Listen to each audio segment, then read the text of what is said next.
Hello everyone and welcome back to the Cyclocross Social podcast. Today we're going to be discussing the fifth round of the X2O Trophy, which took place in Koksijde, and with me here to do that is Issam. As always, thank you for being here. Yes, thank you for having me.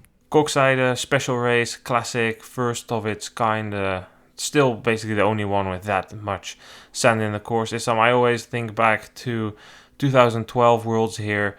It were crazy. So many spectators. I think there were like some 65,000 spectators. Something crazy. Today, still good attendance of some between 15 and 17,000 people. But that Worlds in 2012 was a special race. Albert giving a demonstration there, riding away in the dunes. Rob Peters having the day of his life there, ending on the podium. And of course, another World Championships there. 1994, Paul Herreigers, really the start of the current era of cyclocross we're in, when Belgium and to some extent the Netherlands really took over cross. Special venue, always good to be back there. And I mean, I guess in a way you can say Van der Poel put in a similar demonstration as Albert when he became world champion. Yeah, it was a special demonstration by Van der Poel again, and I think he rode again. It was, in the beginning we still had Sveek trying to showcase himself at the front, but at a certain point it was just super clear that maybe they could use one of those aircrafts at the military base and try that and try to chase him, because there was no one capable of doing so, and it was a pure demonstration of power, and again just the confirmation of what we have seen so far this season. I think that every race we are somewhat amazed, but with the previous results we definitely shouldn't be that, because every time it's just he showcases himself so well. And yeah, we just saw that again today, and it was a special race from Van der Poel. And I don't want to go too much on him, to be honest, because we have done that for almost every episode. I think that I definitely want to give some attention to the guy in second, Ronhaar, who from the moment Van der Poel went, tried to chase him and then was in that position in second. And I think for someone at such an age and on the course that we had again today was a very tough one, a very honest course, to put yourself in that position and get a second place in front of Wout van Aert. It definitely looked like Van Aert was not at his best today, but got through it at the end of the race, but just didn't have enough to come in second. But man, I think Ronhaar's performance is definitely a great performance, and it's just great to see him on the bike and see him do his thing, and not being scared of trying to get behind Van der Poel or try to chase him, and just ride your race. And I really like to see that from someone like him. Yeah, I agree that we shouldn't focus too much on Van der Poel, not because it's not special what he does, because he wins by a minute 20, but by now we know what he's capable of, and it still remains special.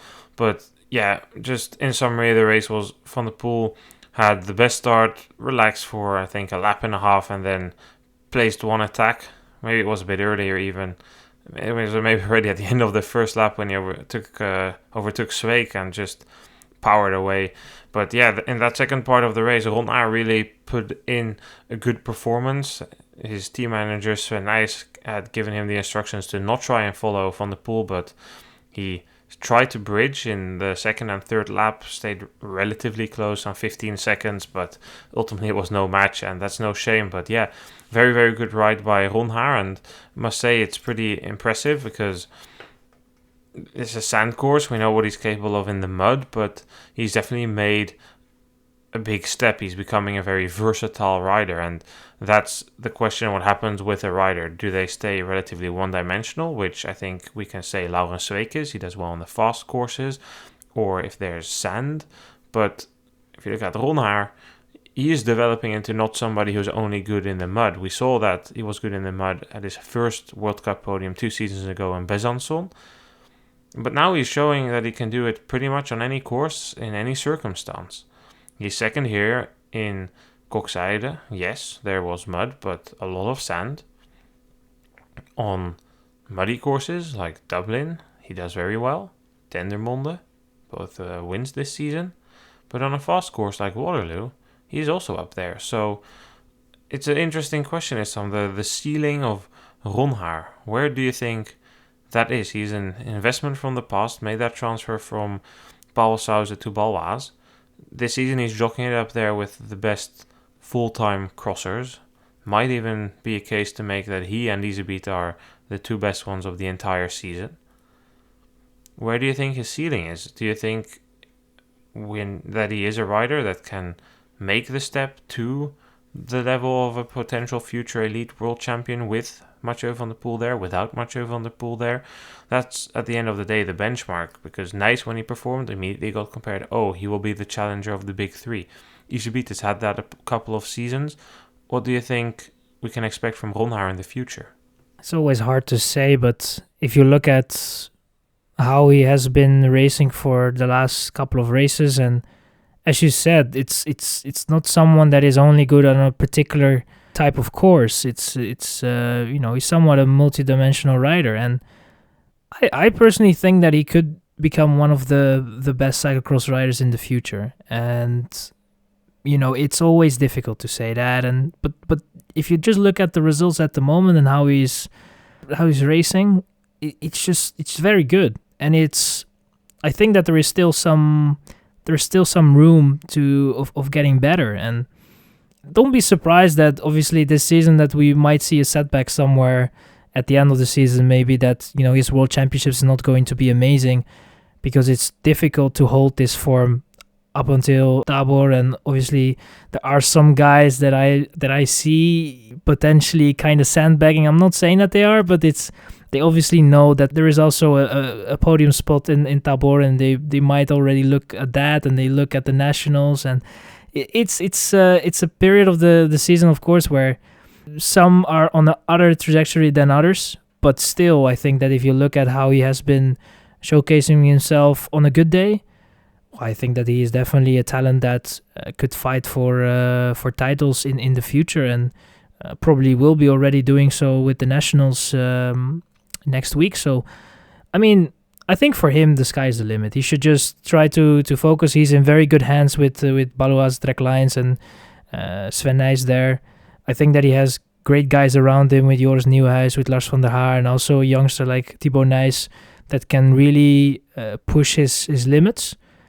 And as we see him today as well in Koksijde, I think it's just you can feel that there is still some room for a proper base, but like there is raw talent there, and he can really showcase this. There is power, but it's just, I think he needs to, and that will come with age in a way and experience, but also with the more training that you can do, and how your body reacts on it as well. But if he can make sure that his 60 minutes becomes very consistent with the power that he has and the way he can getting those intervals in a race, I think that it is just it's someone with incredible talent. And it was a pleasure to watch him in Koksijde and the way he was racing overall. And this season is definitely, at the moment for him, is definitely a very, very good season. Behind Ronhaar, there was a battle between Van der Haar and Van Aert for the third place. It was somewhat of a battle. They didn't really go head-to-head that long. It was interesting to see the way that unfolded. Van Aert has been disappointing this cyclocross campaign. We can talk about if it's planned or not, but I had definitely expected more from him, even though my expectations were already lower, because I thought, he's just doing cross for fun, for some money, for the sponsors, all that type of stuff.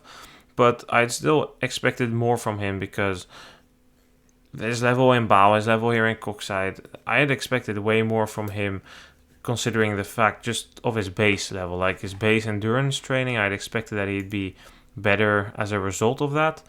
But we'll see how it unfolds. I don't know how worried they are. We went over that in the Baal podcast, so let's not do that again. But it's interesting. He's going to Spain now, not racing this weekend. He'll race Benidorm as final race of his cyclocross campaign.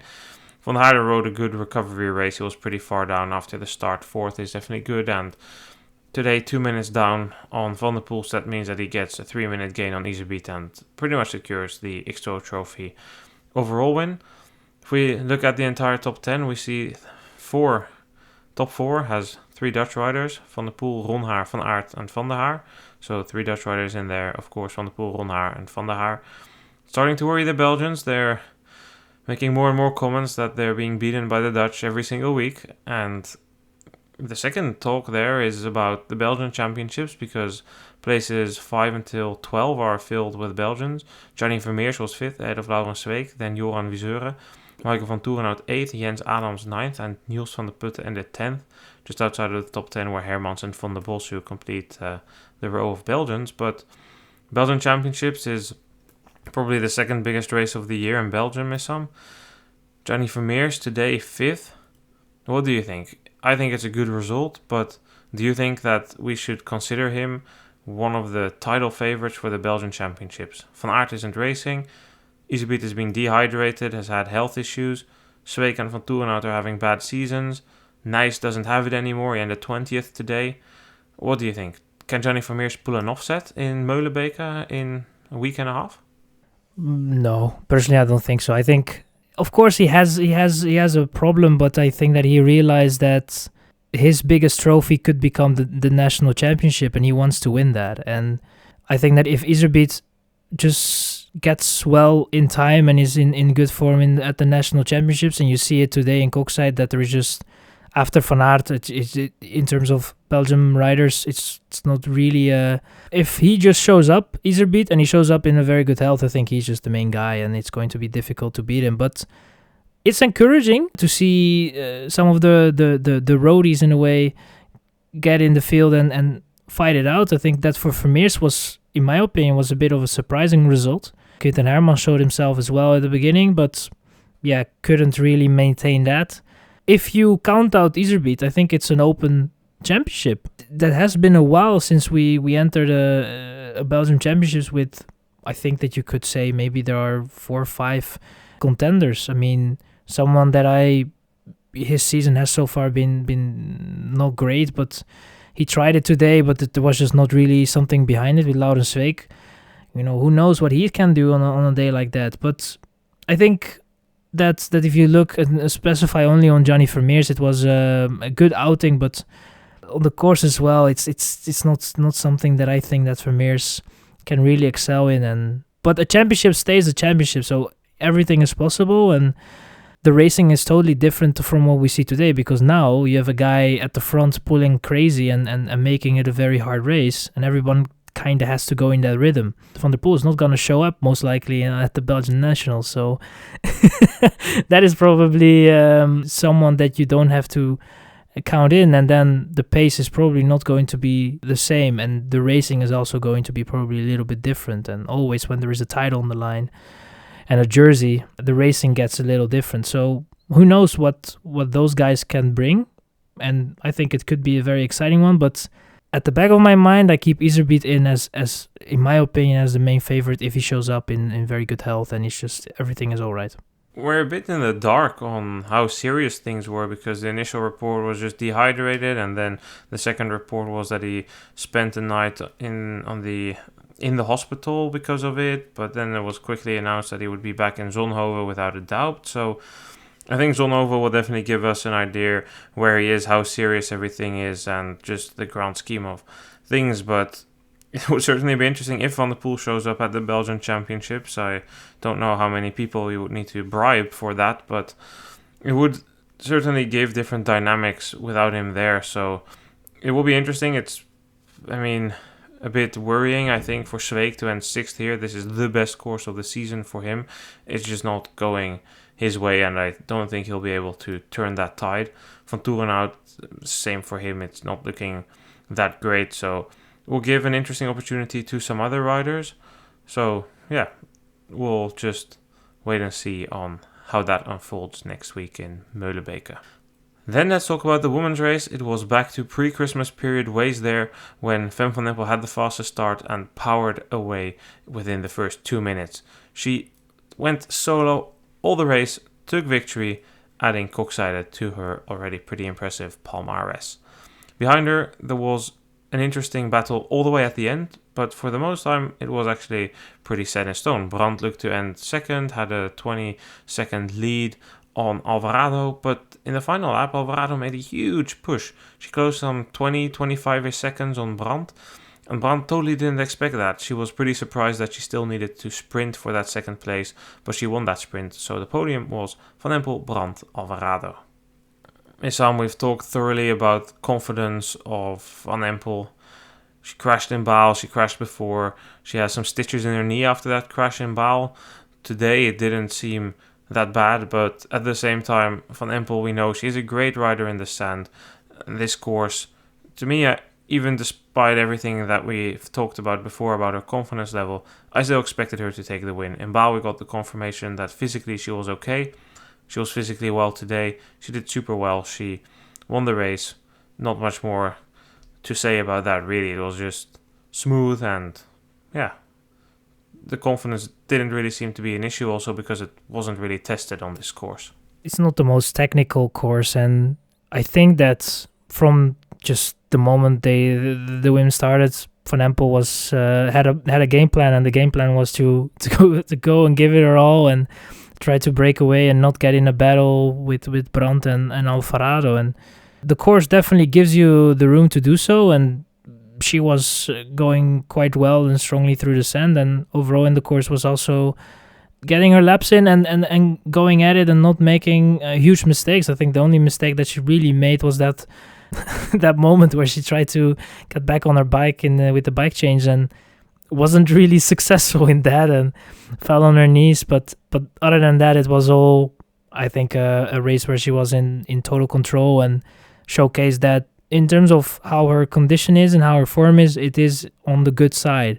But it's just, yeah, if she is going to be tested again, what is going to happen? And I hope that, that was kind of the thing that we were talking about before, and I hope that this is a race where you can gain that confidence, where it doesn't really affect you in races where maybe the technical aspects are going to be a little bit more tricky. And not only, not technical, but just the dive that we have in Zonhoven. I mean, those kind of things in the cow, those kind of things could be something where you're not committed enough. And I think the worst thing to do is being not committed in such a dive, because if you just correct 2 or 3 times a little too wrong and you overcorrect it and you try to go from one route to the other, it's not going to be great of a passage, and the chances of crashes are going to be higher. But I think that you could definitely say that Van Empel was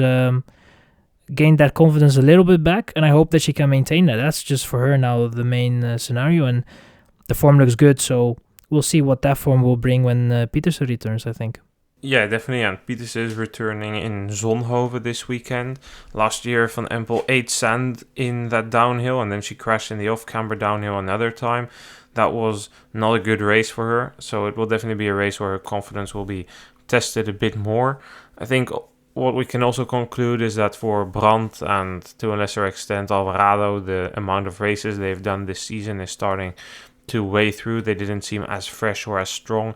At the same time, I don't really see either of those riders as specialists, so they did what they could. Alvarado, for some reason, in the past couple of races, has always been something going on in the final laps with her. Either she makes an insane push forward, as now, or she collapses, like we saw in Gavre. But today, a very strong push towards the end of the race, but Brandt was alert enough to not be surprised.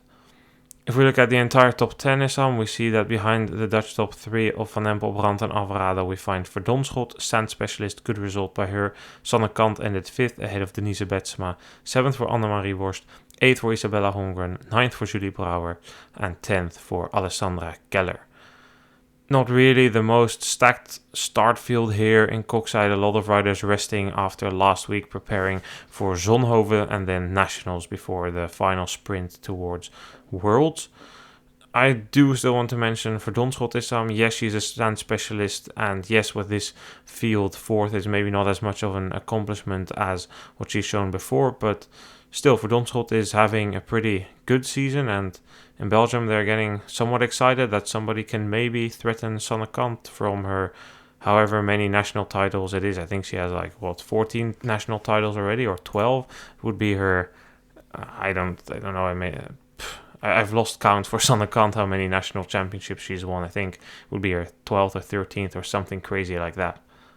Yeah, I mean, if you go on the race of Verdonschot, that crash in the first lap was definitely not great.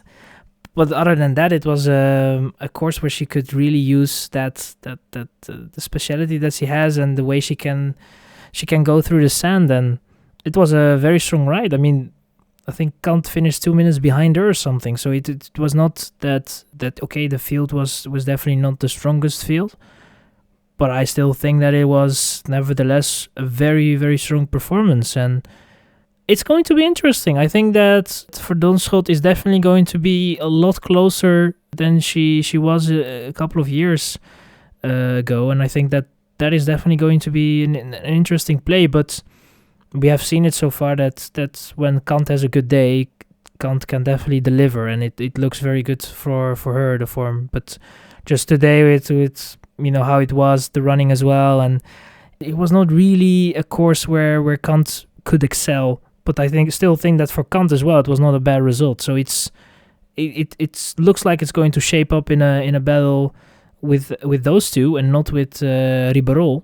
So that is, I think it's good to see, and let's see what Verdonschot can do next week. But if you focus on today and the race that she has done, I think it was a very, very good day. And yeah, there were 3 in front of her that were a little better, but I definitely think that with the performance that she put up, definitely deserved a podium, but that's not how it goes. No, definitely not. And I mean, she had a very good run at Nationals in Ostend. That's quite some years ago now. From the top of my head, that was 2016, 17, something around there. And that result there has been a blessing, but also a fluke for her career. Because on one hand, it launched her career, it got her onto Paul Sauser for a number of years, and it led people to believe in her. It was in 2017, I think, before BLS Worlds. But at the same time, it's also been the fluke, because she's been hyped when she won the U23 title there, was in the wheel of Kant, got beaten in the sprint by Kant for the elite title. But the fluke there has been that because of that win there, and she had a couple of good results leading up to that result. She was, I think, in the top 5 of at least 2 Christmas races there, what I remember. And then she did relatively well on that super slippery course in Fuji where we went. She got enormously hyped for BLS, for the World Championships there. She didn't end on the podium. Worst became world champion after a battle with Richards and Noble. After Worlds, she did well, scored a couple of podiums, and since she's just struggled with expectation levels. And the season afterwards, she wasn't able to replicate quite what she did in that super strong period. She still was in and around the top 10, but the pressure has been enormous on her, and every single time she performs now, it's like, oh yeah, I remember 2017 Nationals, she almost beat Sanne Kant. Yeah, it's been a disappointing career afterwards, and she's had mental issues over COVID period, struggled with motivation, struggled with health. So it's super wonderful to see her do well now, but it's just interesting to reflect on how such a race can lead to an interesting perspective, and in my opinion, a perspective which happens too much with Belgian young talents. They immediately get hyped as the new X or the new Y or the new Z. And not everybody can deal with that, and that's normal, because how old would she have been then? 20? Imagine if you're 20, 21 years old, and all of a sudden you're expected to become the new Sanne Kant, 3-time world champion, the hope of the nation. Every single headline about you is our hope in dark days, the only talent we have, etc., etc. That's just... That's rough. Really rough. Then, Issam, I would like a short comment from you. We had 2 mountain bike riders in the top 15. Alessandra Keller finished 10th. Sophie von Bertsworst ended 13th. What do you think? Mountain bikers doing cross? I think it's good to see. It's giving them some extra strength towards that mountain bike season, and both seem to be enjoying themselves. Keller clearly does not have the technique for a race like this. She just rides everything in the drops like we saw in Baal, but it's still fun to see them out there, and especially if they do relatively well. it doesn't hurt, huh? And I think that it is good for the exposure. Cyclocross, if you compare it to mountain bike, is a relatively small sport, and it's not that caliber. Obviously, it has that Olympic dream and goal behind it for if we speak about mountain bike, and that helps. And I think that it's you have to do something in the winter, so I think that is actually it's a great thing to do. And I think that for the exposure and just the names that it really helps, I would say. And of course, you cannot expect that someone that is doing well in mountain bike. I mean, Keller is definitely someone that can ride with the 5 best if she has a good day, and now is not really able to do that on a cyclocross bike. But that's just cyclocross. If that is, if you wanted an example of why cyclocross is just so different compared to the other sports and cycling overall, I think that is a very good indication. It's just a super difficult discipline to do, and I think that it is great to see that we have some mountain bikers giving it their all in cyclocross. And let's hope that we can see that a little bit more often. I mean, we had a time where we had Neff, when we had Prevot also showing themselves in cyclocross, but that seemed a bit, that's not really the case anymore. And hopefully we can maybe see an increase in that department and see just a little bit more mountain bikers try out cyclocross in the winter, because they have the time to do so, I guess. Yeah, it's definitely good to see, and it's not like they're some tourists over here. They get valuable experience, and just because their form is so good, they're so insanely fit, they do relatively well. I will still end this podcast with a rant, because I don't think I've ranted enough here, but I like the race in Koksijde. It's a great venue, but I don't like the organization of this race. I think it's a disgrace that they put on over the entire day 6 races and only one of them is for women. This is really, really bad. I think it's unacceptable if you put on a race for 15-16s, you separate them at 15 years old and 16 years old. Then you have a race for junior men, then men under 23. Then you toss all the women into one race, and then you have a race for men elite. I think it's an insanely poor look. The organization also names dunes after riders who became world champion here. You have the Herreigers dune, you have the Albert dune, but is there a Vos dune here? No. It just all adds up to this picture, and then in Belgium they're complaining. I mean, I just went over the pressure that Laura Verdonschot has experienced from having one really good period of results. The same is happening to Fleur Moors. I went over that in the Zolder podcast, that so many people were talking about her. The new Lotte Kopecky is what she's being named.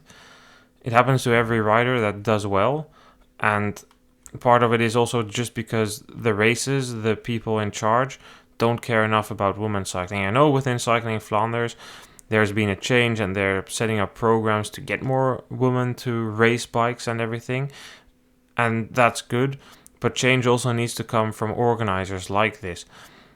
I think Belgium has exactly 30 races for junior men over the entire year, and then 8 for junior women, or 7, and 2 of those are World Cups. So there's like 5 races that you can register for if you're a Belgian junior woman that are relatively close to you. In France and in the US, I think there's almost a 100% rate of women junior races compared to junior men races, and I think it's quite disgraceful if you just toss the 15-16 girls in against the boys, and then they race against the 80%, and then the junior women need to race against the 80% time cut here as well. I think only Raphaël Carrier, she ended 17th, 12 minutes down. That's the only junior woman to finish, and the others, it's not even that they do bad. I mean, if you look at the results of the other juniors, Kira Bond was the second junior finisher in 22nd, but she already got pulled. She got lapped. We saw that on the TV.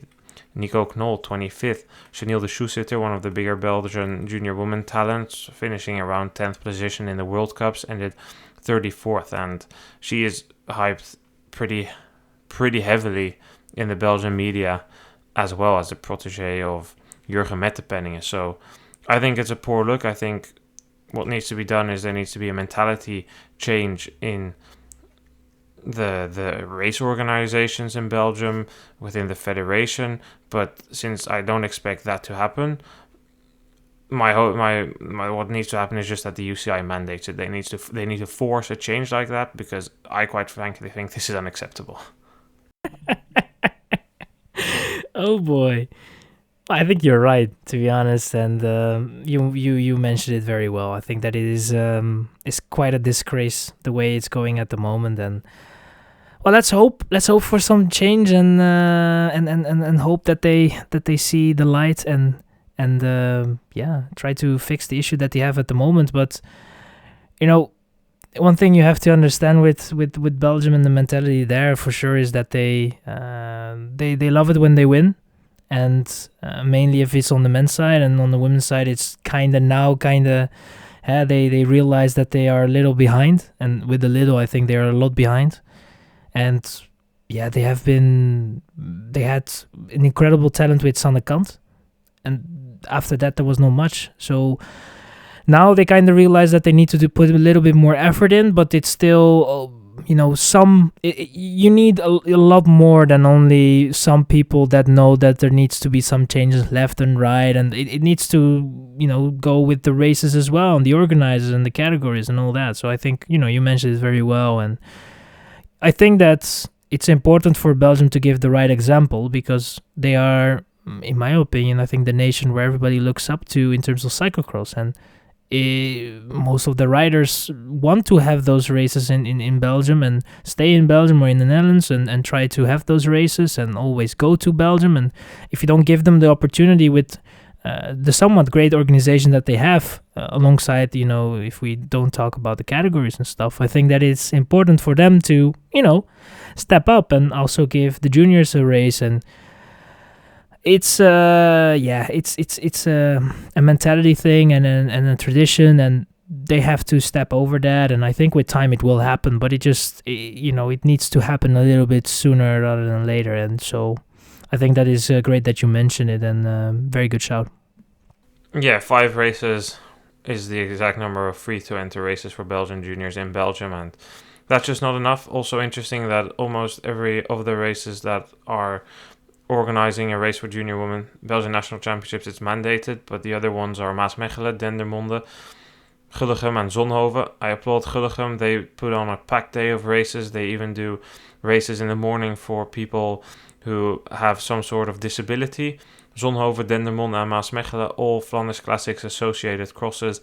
For some reason they put it on there, but for every Golazzo cross, where it actually started with junior women's racing in Belgium, the Helen 100 series, funded and helped organized by Helen Wyman. That's where it started. And places like Loenhout, there were a couple still in Herentals last year, Hamme, but they pulled the plug of that for some reason, and I think that's just a disappointment. But up the junior woman, up the woman, watch the woman, and I guess we'll just see what it results in for Belgium. Like, how many talents are they going to come through if they keep going like this when other countries move forward? I don't know. We'll wait and see for that. But yeah, on that note, Issam, thank you for being here once again.